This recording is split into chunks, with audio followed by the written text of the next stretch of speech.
This is Ken Novak. I was the presenter for the Lenten Retreat Reflection for the Presentation Sisters on the 20th of February. And this video is a refresher of the slides that were presented in the first half of that retreat. And so they go through it rather quickly and just as a mean of a memory jogger for those who participated in it. The entire recording is available on the website as well. The roadmap for today is basically first to take a look a little bit at ourselves and how we create a much more narrow view of reality because we filter reality through us. And in the process of that, we exclude a lot of things and we place judgment on certain things. And the choices that we make the world a lot smaller. That's unlike the vision of Jesus, which was for integration and transformation, which we take a look at in the second half of the retreat. We might ask ourselves what indeed makes our reality small, and I kind of coined this phrase here that it's more than you think, and the key phrase there is on the words you and think. We are the ones who actually filter the world, but it's not just an intellectual exercise, it's how we experience the world holistically. By holistically, I mean that our ability to exercise our free will, our ability to choose, is usually the intersection or the confluence of a whole different aspects of our being, our body, our mind, and our spirit. And at that core intersection, we have the ability to make choices. And those choices are, what do we want to accept? What do we want to keep? What do we want to treasure? What do we want to throw away? What do we want to avoid? What are we obsessed with? What are we afraid of? And we make choices on all of those things. So that's a key part of how we filter the world. And when we talk about reality, similar to what we say in the Nicene Creed, and that which is visible and invisible, we're taking into account everything, both the physical universe, which is infused with God and His creation and His love, and also the ineffable and sometimes undiscernible actions of grace that are always supporting us. And so in all of this, we have different ways of knowing with the person that we are. And over on the right, you'll see all these different ways that we kind of engage the world and the universe, and we come to understand how it is that we are part of this incredible story. So one of the ways that we make the world a little bit smaller is because we filter the world through our experiences and through the things that we choose. And a projection of ourself that's brought forward to all other people, I'm calling here the shadow self. And that's a term that has been used in different ways. Sometimes people consider it the ego or the small I, the self-projection or the shadow side. Thomas Merton called it the false self, and Richard Rohr built upon that as well with others. The thing to keep in mind here is that the true self is the way that God sees us in a way as good and beloved. This is the way that we are far beyond our failings and far beyond the things that fracture us and make ourselves seem darker in a shadow self. And the shadow self is not evil. It's not necessarily bad. It's just how we make choices when we're faced with reality.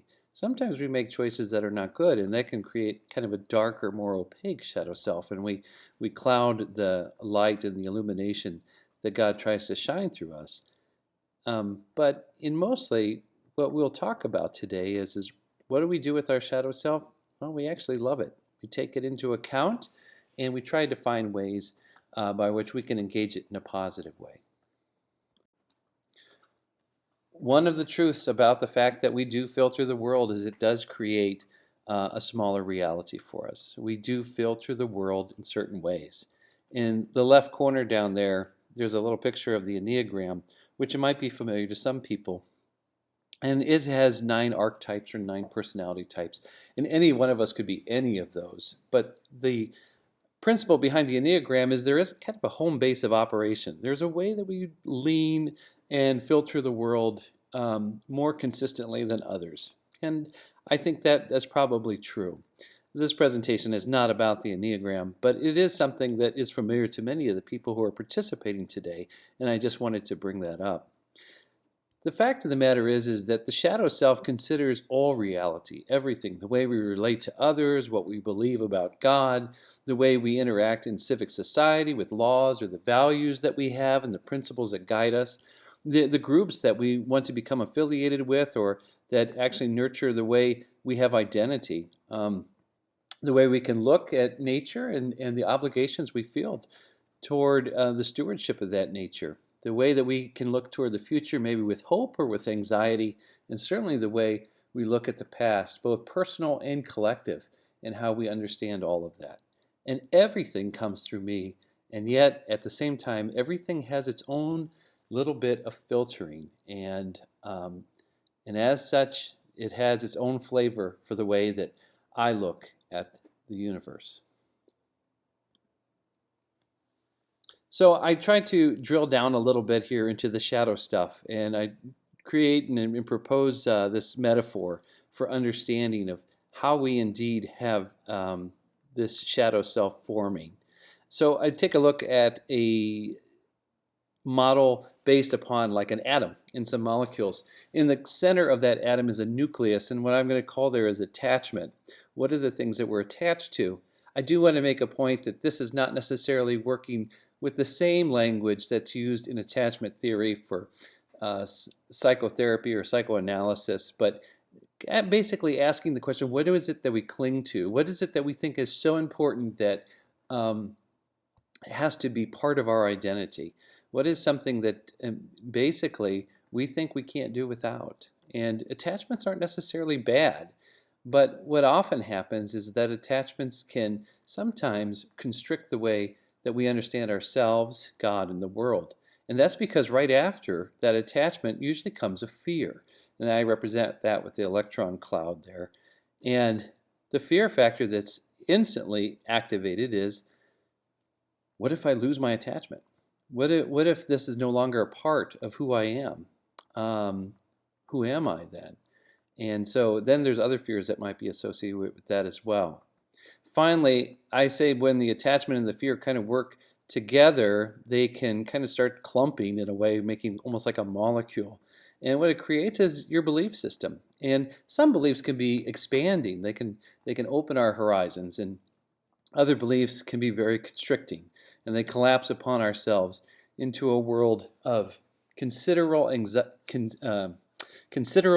continual anxiety and fear. So I give an example here very briefly of a coach who is attached to winning. Nothing wrong with that. Coaches should have that competitive spirit about them. But the fear factor that comes after that is, what if I don't win? And then what we see is this slippery slope of, my players won't respect me, my family will be reading the newspaper and embarrassed of all my losses, the administration might lose confidence in me and I'll lose my job, I won't be able to get another job, then my family will have no income, my spouse will leave me. So as you can see, the world becomes very narrow. And so it may be somewhat of an exaggerated example, but what if the coach approaches the next competition saying, if I don't win this, right, my spouse might leave me? Well, that's kind of ridiculous. We would say, what kind of conclusion is that? But if you live in a world where all you have is a fear factor and fear nodes that you bounce around from, you can see that your world becomes very narrow indeed. And the reason for that has to do with the fact that you are constantly considering what is this attachment, and what kind of fear does it instill in me? One of the ways that we can actually take a look at our attachments and sleuth out a little bit of where the paths turn and how they manage to wind up where they do is to think about some of the venues by which our attachment comes to us. For example, if it's about the image, my image I want to project is one of a winning coach. And if it's not that image, then what is it? Well, it might be a coach that is respected by his players or her players for different reasons beyond just the win-lose record. The herd mentality, we saw that. What if the family doesn't think well of me? What if the administration doesn't think well of me? How is my identity understood outside of that group? And then all kinds of things in the past. What kind of things have influenced me in the past that continually haunt me into the present moment? Or if we look to the future, as we look forward, you say, I have an image of myself.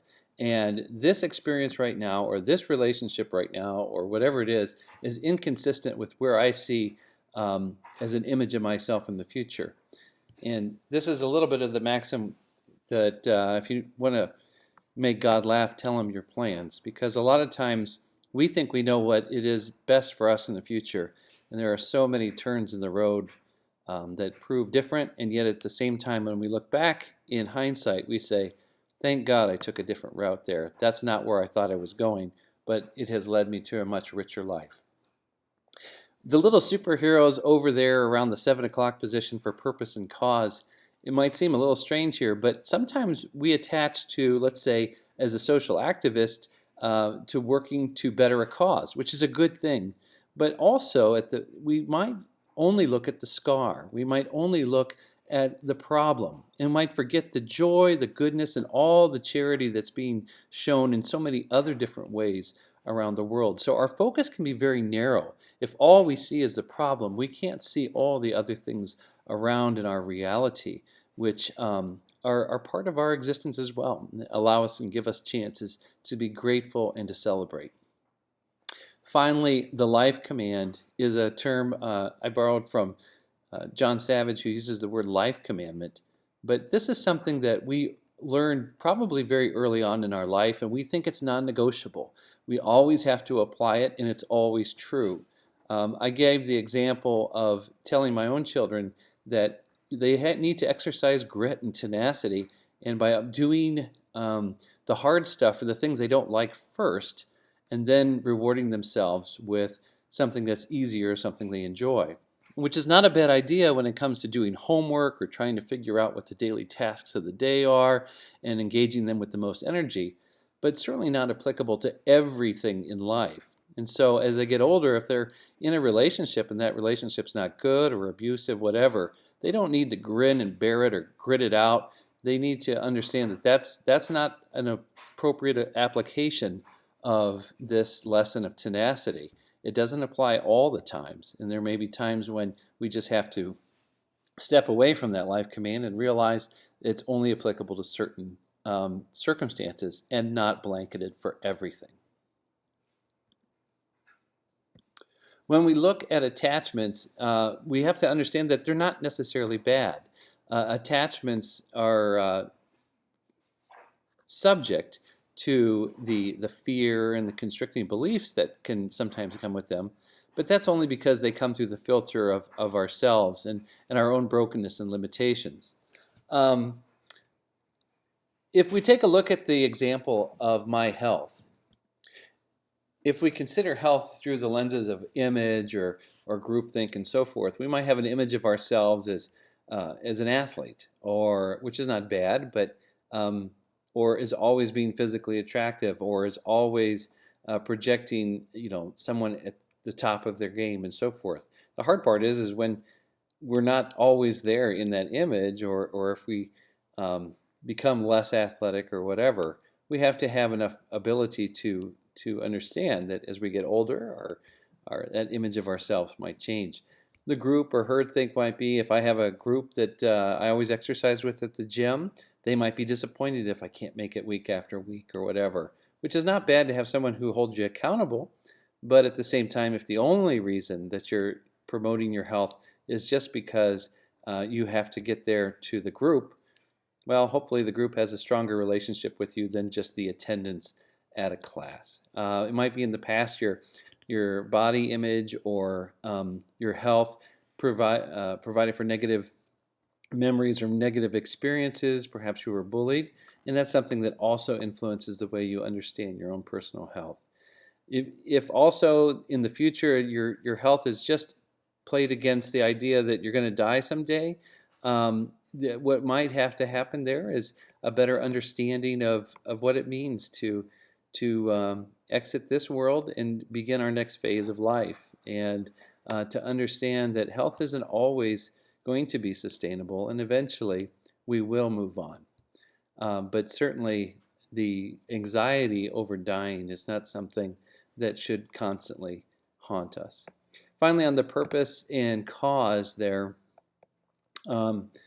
we are more than a diagnosis. And sometimes for those who have a chronic illness or a medical condition, sometimes it can be quite difficult because we know it influences so many different aspects of our lives. And yet at the same time, we're much more than just being a diabetic or a person who has cancer or a person who has a mental illness. Those are just tiny slices, if you will, of a much more robust and varied life. And sometimes focusing too much on that narrows our world. And lastly, the life command. You might have grown up with it. Well, if you don't have your health, you don't have anything. Well, all of us go through kind of an undulations of having health and not having health, or feeling well and not feeling well. And that doesn't necessarily define who we are as a person. It just defines, the current state of our bodies or our mind, but not necessarily the holistic idea of the person. So when we actually have awareness, we indeed go behind the curtain, and we understand. We answer, well, why are we so concerned about our health? And understanding the why question is understanding the motivation behind it. And this is important with gaining an awareness. So sometimes if we can let go of some of these things, we'll have life that's less fear-based, and one that focuses and embraces things more holistically and more widely and expansively than narrowly through some kind of a fear lens. One of the things that awareness is not just an exercise of willpower. It's not just this renunciation of things that we think get in the way of our enlightenment or of our understanding of the universe and so forth. So awareness is actually an understanding of the motivation of why we keep certain things attached to us, or why we make the choices around something that we do. Understanding that awareness is not the same as just saying, I'm going to eliminate things from my life. We see the lady down here reading the newspaper. Some people say the world's just too messed up and I don't want to understand what's going on, and I'm just going to check out. Well, that's not part of a good approach to our collective world, and certainly no hope of having any solidarity with the rest of people who are out here suffering as we are. There's the example there of good choice and bad choice. If we set ourselves up saying, I'm just going to renunciate all bad choices and only make good choices, well, that may lead to a scrupulosity that is only one that is shame-based, so that when we start making mistakes, we think, I am a bad person, and that's not healthy. So there's lots of different examples here where awareness is not just the ability to hunker down and say, I'm really going to go cold turkey on something. I'm really just going to get these things out of my life. Awareness is about understanding what it is we attach to, what it is that we cling to, and understanding the motivation behind that and why. And that's what brings us more liberation than just the idea that we have to eliminate things through some sort of severe discipline. Finally, awareness does not dump our street smarts. It is not about being naive. I give the example here of a person holding up this woman saying, hands up, lady, let's have your money. And she has this kind of a holier-than-thou answer to it, just saying, you don't understand. I can see your true self, and it's only your lack of awareness that makes you want to rob me. She might not think she's attached to anything, but she's attached to herself as an image of someone who has superior knowledge and superior holiness and really can see through people. So both have their own shadow selves that they're projecting, but it's not this idea that we suddenly go naive into the world and think everything is just beautiful and we can see through everyone to the true understanding of what life is all about. Awareness truly is still saying, I have a curiosity about life, and there's a great mystery about life, and I don't necessarily know anything, but that doesn't, or know everything, but that doesn't mean that I have to let go of myself and be naive. So let's give this a try and just see if we can take an example and see how this soul work, if you will, plays out. Let's say that you're reading Pope Francis' book, Let Us Dream, and as you get toward the end, around page 127, you get the story that he gives about working close to the poor. And you feel motivated by this and say, I've only really met the poor and their resource and their needs for it through donations, but I've never worked physically in close proxemics with them. And you might want to take a look at maybe why haven't I done this? And as you go through it, you identify some fears, and you might be afraid that the poor will physically hurt you. You might be afraid that you'll look stupid, you won't know what to say, how to act, and it's way outside of your comfort zone, and that you just don't have a personality that matches with being in close proxemics with serving the poor. You might just say that I think my emotional and mental health is just too fragile, and the poor situation just depresses me. I don't think I have thick enough skin to do something like this, or that I'm just totally overwhelmed by the situation in the world of their brokenness, and what difference could I make? I am so inadequate. I could never meet the enormous needs of world poverty. And so what happens is we start to construct a belief system around these fears. And we might even replay some life command that says, hey, better safe than sorry. Security is one of our number one values. Stay within your comfort zone. And realize that if you've been in your comfort zone a long time, understand that's who you are. And you just don't have a personality. You can't change. You can't be malleable to suddenly work with something as drastic as understanding the service to poor people. And you might just say, my health is too fragile, and I can't put myself into stressful situations like this. And then quote maybe the Bible, saying that Jesus said, the poor you will always have with you. Well, Jesus said that, but not in the context of allowing us off the hook for serving the needs of others. And so we create a very constricting belief system around the fact that this is a thing that we'll never do. We'll just kind of always just keep putting money in the basket, but I don't think I have the courage to step outside of that to work with the poor. Again, we look behind the curtain. We look behind the veil to understand what is keeping us where we are, and we start to identify some of the things that are attachments and fears and beliefs all connected with that. So at this point, we broke into groups, and we took a look and see if we could understand some attachments and fears and beliefs that are around different things. And I make the suggestion that we maybe even start with a desire. What is something you would like to do? And I list a whole bunch of things different here.